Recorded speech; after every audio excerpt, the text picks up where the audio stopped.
So far, we saw how different isotopes have different Larmor precession frequencies.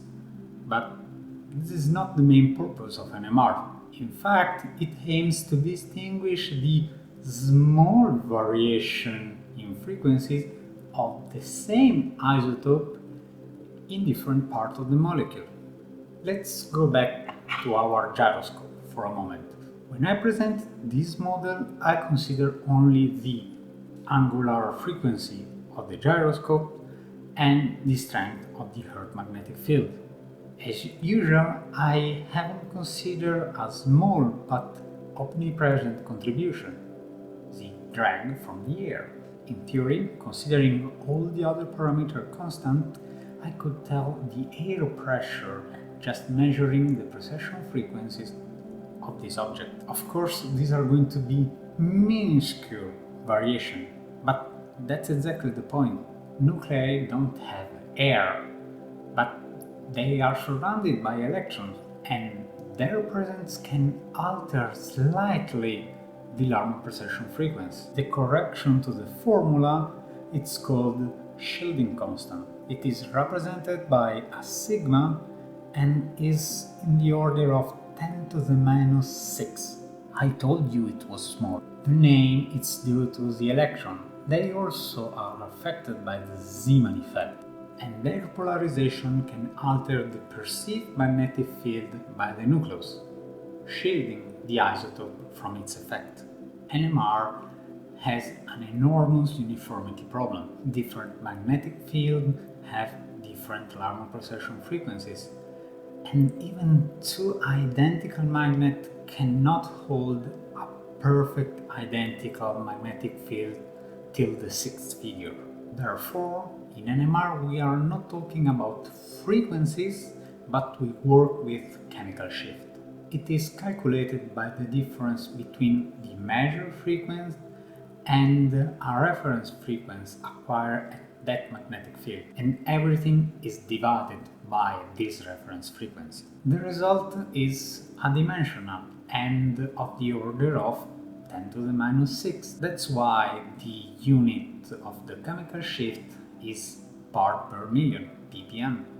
The legends say that the origin of the name is due to the first physics that studied Larmor frequencies. They identified this small variation and correctly supposed they were due to small variation in the chemical environment, and so we have a shift due to the chemical environment or chemical shift. Okay, but how we can measure these frequencies? During an NMR measure, we are looking only at the XY plane. So after a 90-degree pulse, we see the magnetization go back to equilibrium. What we are actually acquiring is the X component of the total magnetization. So its shapes is just one of a damped oscillation.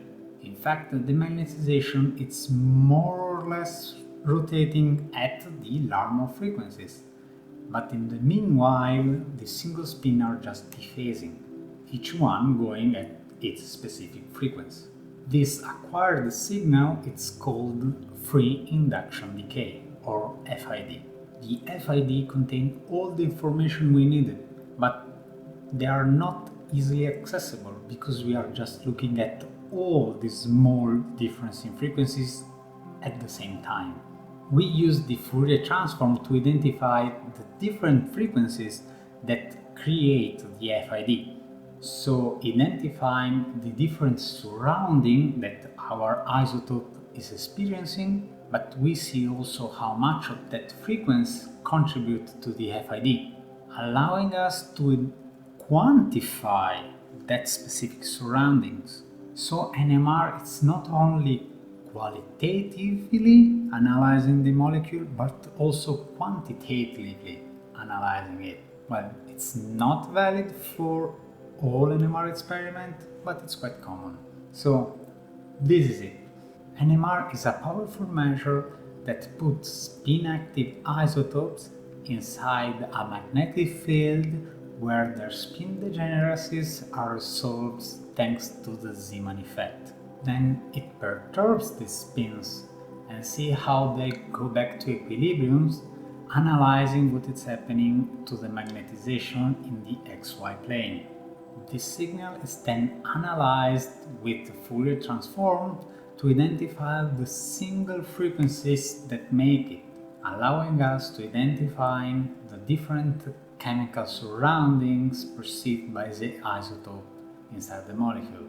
There are plenty of tables where to identify the specific chemical shift of specific chemical species, but that's not the point of this series. So with this video I'm going to end the part on the vectorial model, and from the next one we are going into the quantum mechanics of NMR. It's going to be particularly complicated and theory heavy, but I will try to make it more digestible for you. Thanks for your attention.